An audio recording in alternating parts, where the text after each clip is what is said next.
කල්පනා කරලා බලන්න එකම පන්ති කාමරයක් ඇතුලේ ලෝකෙ විවිධ කෝණ වලින් ආපු ළමයි එකට ඉගෙන ගන්නවා. ඇත්තට මේක එක පැත්තකින් හරිම අපූර්ව අවස්ථාවක්. ඒත් එක්කම ලොකු අභියෝගයක්. ඉතින් අද අපි මේ කතාවේදී බලන්න යන්නේ මේ විවිධත්වය කියන දේ බාධකයක් කරගන්නේ නැතුව හැමෝටම සාධාරණ අධ්‍යාපනයක් ලබා දෙන්නේ කොහොමද කියන ප්‍රශ්නට උත්තර හොයන්න. මේ ප්‍රශ්නේ තමයි මේ කතාවේ හරියම. හිතන්න එකම පන්තියක් ඇතුලේ එකිනෙකට වෙනස් භාෂා, ඉගෙන ගන්න විවිධ ක්‍රම, සංස්කෘතික සිරිත් විරිත් මේ හැමදේම එකට ගැටෙනකොට හැමෝටම එකම විදිහට උගන්වන්න පුරුවන්ද?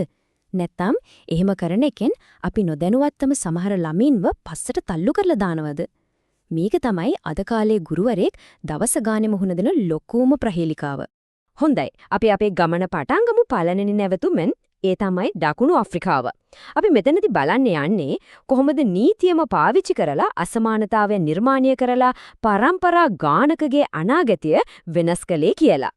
වර්ණ ભેදවාදය හැමත් නැත්නම් ඇපාර්තයිඩ්. ඒක නිකන් අදහසක් විතරක් නෙවෙයි. නෑ, ඒක නීතියෙන්ම සැලසුම් කරලා ක්‍රියාත්මක කරපු දෙයක්. අසමානතාවය සමාජයේ අත්විවරමටම කාවද්දපු ක්‍රමයක්. ඇතරම දකුණු ආෆ්‍රිකාවේ අද තියෙන අධ්‍යාපන ප්‍රශ්න ගොඩක් ගැඹුරුම මුල තියෙන්නත් මෙතනම තමයි. මේ තියෙන්නේ නිකම්ම නීති ටිකක් නෙවෙයි. හිතන්න මේ හැම නීතියක්ම එකට එකතු වෙලා ගැලවෙන්නම බැරි දැලක් හැදුවා වගේ. ඔයා කවුද? ඔයාට බඳින්න පුළුවන් කාවද? ඔයාට කරන්න පුළුවන් රස්සාව මොකක්ද? මේ හැම දෙයක්ම තීරණය වුණේ ඔයාගේ හැමේ පාට අනුව. ඉතින් කල්පනා කරලා බලන්න මෙහෙම ක්‍රමයක් යටතේ කොහොමද හැමෝටම එක වගේ අධ්‍යාපන අවස්ථා ලැබෙන්නේ? ලැබෙන්න විදියක් නෑ නේද? හැබැයි 1996 දී මේ නීතියත් එක්ක මේ ක්‍රමය අඩුම ගානේ කඩදාසියක හරි අවසන් වෙනවා. මේක තමයි කතාවේ හැරවුම් ලක්ෂය. ඒත් ප්‍රශ්නේ තියෙන්නේ නීතිය වෙනස් කළාට ඒකෙන් වෙච්ච බලපෑම ඇත්තරම නැති වෙලා ගියාද? ඉතින් නීති වෙනස් වුණාට ඇත්තටම මොකද වුනේ? යථාර්ථය වෙනස් වුණාද? මේ සංඛ්‍යා ලේඛන දිහා බලුවම ලැබෙන උත්තරය ඇත්තටම කම්පනයක් ඇති කරනවා. බලන්න වර්ණ ભેදවාදී ඉවර වෙලා දශක ගානකට පස්සෙත් උසස් අධ්‍යාපනයට යන සුදු ජාතිකයින්ගේ ප්‍රමාණය 58.5ක් වෙද්දී කළු ජාතිකින්ගේ ප්‍රමාණය තාමත් 12යි. මේකෙන් අපිට පැහැදිලිම පේනවා නීතියෙන් මකලා දැම්මට ඉතිහාසය ඇති කරපු තුවාල කැලැල් සමාජයේ කොච්චර ගැඹුරට මුල් ඇදලා තියනවාද කියලා. තින් මේ ලොකු පරතරේ නැතිකරන්න දකුණු අප්‍රිකාව අද ලොකු සටනක ඉන්නේ. ඒ සටනේ ආයුධ තමයි දුප්පත්ම පළාත්වලට ගාස්තු නැති පාසල් දෙන එක. ඊට පස්සේ ළමයි මිලියන 8.8කට කෑම දෙන ජාතික පෝෂණ වැඩසටහනක් ක්‍රියාත්මක කරන එක. ඇත්තටම මේක හරිම දිග ගමනක්. ඒත් මේව තමයි ඒ ගමනේ වැදගත් මුල් පියවරවල්. හරි, දැන් අපි යමු ලෝකයේ අනිත් පැත්තට. ඒ කියන්නේ ඇමරිකා එක්සත් ජනපදයට. මෙතන කතාව ටිකක් වෙනස්. අපි දකින්න යන්නේ අතීතයේ කරපු වැරදි හදන්න දරන උත්සාහයක් ගැන. ඒත් ඒක හරියට කවදාවත් සම්පූර්ණයෙන්ම ඉටු නොවුණු පොරොන්දුවක් වගේ. හරිම සංකීර්ණ ගමනක්. ඇමරිකාවේ කතාව පටන් ගන්නෙම ලොකු විවිධත්වයකින්. බලන්න එක පැත්තකින් ඒ බිමේ මුල් පදිංචිකරුවෝ, ඒ කියන්නේ ආදිවාසී ජනතාව. ඊට පස්සේ යුරෝපයෙන් ආපු පදිංචිකරුවෝ, බලිමින් ගෙන ආපු අප්‍රිකානු වහලුන්, ඊට පස්සේ හොඳ ජීවිතයක් හොයාගෙන ලෝකේ වටේන්ම ආපු කම්කරුවෝ. මේ හැමෝගෙම එකතුව තමයි අද තියෙන ඇමරිකාව හැදුවේ. හැබැයි පුදුම දේ තමයි මේ විවිධත්වයම තමයි ඒ රටේ ලොකුම ගැටුම් ඇති කරන්නත් හේතු වුනේ. ඉතින් ඇමරිකානු අධ්‍යාපනය ඇතුලේ එකිනෙකට පරස්පර ලොකු අදහස් දෙකක් හැපුණා. එක අදහසක් තමයි වෙන් කරලා තියෙන එක. ඒ කියන්නේ වර්ගයන්ව වෙනම පාසල් පවත්වාගෙන යන එක. අනිත් අදහස තමයි ඒකාබද්ධ කරන එක. ඒ කියන්නේ කොහොම හරි මේ බෙදීම නැති කරන එක. මේ බසින් කියන ක්‍රමය, ඒ කියන්නේ ළමීන්ව බස් වල දාලා එයාලගේ පළාත් වලින් පිට පාසල් වලට අරන් යන එක අර දෙවෙනි අදහස ක්‍රියාත්මක කරන්න ගත්ත උත්සාහයක්. ඇත්තටම මේ අන්ත දෙක අතර තිබුණු ගැටුම තමයි ඒ රටේ අධ්‍යාපන ඉතිහාසයේම හැඩගැස්සුවේ. ඉතින් මේ අසමානතාවයට පිළියමක් විදියට එන ප්‍රධාන අදහසක් තමයි හානිපුරක අධ්‍යාපනය කියන්නේ. මේක මෙහෙම හිතන්නකෝ. දුවන තරංගයක් පටන් ගන්නකොට සමහර අය අනිත් අයට වඩා ගොඩක් පිටිපස්සෙන් ඉන්නවනම් ඒක සාධාරණ නේද? හානිපුරක අධ්‍යාපනය කියන්නේ අන්න ඒ වගේ. අර පිටිපස්සෙන් ඉන්න අයට පොඩි තල්ලුවක් දීලා හැමෝටම එකම ඉරේ ඉඳන් තරංගය පටන් ගන්න අවස්ථාවක් හදලා දෙනවා වගේ දෙයක්. මේ අදහස ක්‍රියාවට නංවපු හරිම ප්‍රසිද්ධ වැදගත් උදාහරණයක් තමයි ඔපරේෂන් හෙඩ් ස්ටාර්ට් කියන වැඩසටහන. ඒකෙන් ඇත්තම කලේ අර ජීවිතේ තරංගේ පටන් ගන්නත් කලින්ම අවාසිදායක තත්වයක හිටපු දරුවන්ට ගුණාත්මක පෙරපාසල් අධ්‍යාපනයක් ලබා දීලා අනිත් හැමෝම එක්ක එකම ආරම්භක රේඛාවකට ගේනේ. හරි.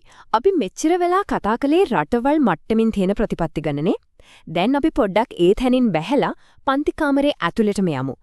ගුරුවරයෙක් සහ ළමයි අතර දවස ගානේ ඇතිවෙන නියම අභියෝග ගැන කතා කරමු. මේවා නිකම්ම නීතිපොත් පෙරලලා විසඳන්න පුළුවන් දේවල් නෙවෙයි.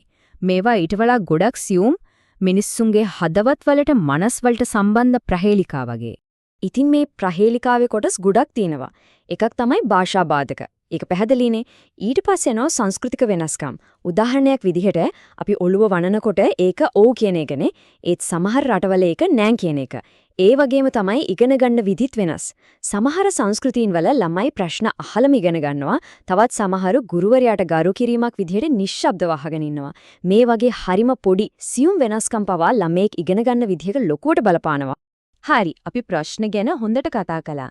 දැන් අපි බලමු මේ අභියෝග ජය ගන්න ලෝකීය පුරාරජයන් පාවිච්චි කරන විසඳුම් මොනවද කියලා. අපි මේවට කියමු මෙවලම් කට්ටලයක් කියලා. අපේ කට්ටලේ පළවෙනි මෙවලම තමයි ජාතික භාෂා ප්‍රතිපත්ති. හොඳම උදාහරණය සිංගප්පූරුව. එයාලා රටේ නිල භාෂා 4ක් ස්ථාපිත කළා. එතකොට වුණේ මොකද්ද? එක භාෂාවකට විතරක් ලොකු තැනක් නොදී හැම ප්‍රජාවකටම තමන්ගේ අනන්‍යතාවය රැකගෙන එකට එකතු වෙන්න පාර හැදුනා. දෙවනි මෙවලම අපි කලිනුත් කතා කරපු දෙයක්. ඒ තමයි හානිපූරක අධ්‍යාපනය. මේක හරියට ගේක අතිවාරම දුර්වල නම් ඒකට අමතරව කොන්ක්‍රීට් එකක් දාලා ශක්තිමත් කරනවා වගේ වැඩක්. ඇමරිකාවේ හෙඩ් ස්ටාර්ට් වගේ වැඩසටහන් වලින් කරන්නේ අන්න ඒ දෙම තමයි. තුන්වෙනි මෙවලම ඉලක්කගත අරමුදල්. ඒ කියන්නේ සම්පත් අවශ්‍යම තැනට යොමු කරන එක.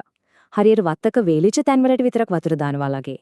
අපි කලින් දැක්කා දකුණු අප්‍රිකාවේ දුප්පත්ම පළාත්වල තියෙන ගාස්තු රහිත පාසල්. ඒක මේකට හොඳම උදාහරණයක්. එතනදි වෙන්නේ සල්ලි තියෙන තැන්වලට නෙවෙයි ඇත්තටම අවශ්‍යම තැන්වලට සම්පත් යොමු කරලා අර පරතරය අඩු කරන එක. හතරවෙනි සහ ඇත්තටම හරිම වැදගත් මෙවලමක් තමයි විෂය නිර්දේශය. ඒ කියන්නේ ළමයින්ට උගන්වන දේවල්. ඕස්ට්‍රේලියාව වගේ රටවල් දැන් කරන්නේ එයාලගේ විෂය නිර්දේශය වලට විවිධ සංස්කෘතික කෝණ ඇතුළත් කරන එක. එතකොට ළමයි තමන්ගේ සංස්කෘතිය ගැන ඉගෙන ගන්නවා වගේම අනිත් අයගේ සංස්කෘතියින්ට ගරු කරන්නත් ඉබේම පුරුදු වෙනවා. හොඳයි. ඉතින් මේ හැම දෙයකින්ම අපිට මොකද්ද තේරුම් ගන්න පුළුවන්? අපේ ඉතිහාසයේ කරපු වැරදි දැක්කා, පන්ති කාමරයේ ඇටලේ තියෙන අභියෝග ගැන කතා කළා, ඒ වගේම ඒවට තියෙන විසඳුම්. ඒ කියන්නේ අර මෙවලම් කට්ටලේ ගැනත් බැලුවා. දැන් මේ හැමදේම එකට අරගෙන බලමු අවසාන නිගමනය මොකද්ද කියලා. අපිට පැහැදිලිවම පේන ප්‍රධානම දේ තමයි මේකට හැමෝටම ගැළපෙන එකම එක නිවැරදි උත්තරයක් නෑ කියන එක. එක රටකට හරියන විසඳුම තව රටකට හරියන්නේ නෑ. හේතුව හැම රටකටම තියෙන්නේ ඒ රටටම ආවේනික ඉතිහාසයක්, ඒ වගේම විවිධ මිනිස්සු. ඒ නිසා මේක එකපාරක් කරලා ඉවර කරන්න පුළුවන් වැඩක් නෙවෙයි. මේක හැමදාම අලුතින් හිතන්න ඕන, දිගටම කරගෙන යන සංවාදයක්. ඉතින් මේ කතාව අවසන් කරන්න කලින් අපි හැමෝම මේ ප්‍රශ්නය ගැන ටිකක් හිතමු. දවසින් දවස තවත් විවිධත්වයෙන් පිරෙන අනාගත ලෝකයක පන්ති කාමරයක් සාර්ථක කරගන්න අපි මේ කතා කරපු අතීතයේ ඉගෙන ගන්න ඕන වැදගත්ම පාඩම මොකක් වෙන්න පුළුවන්ද?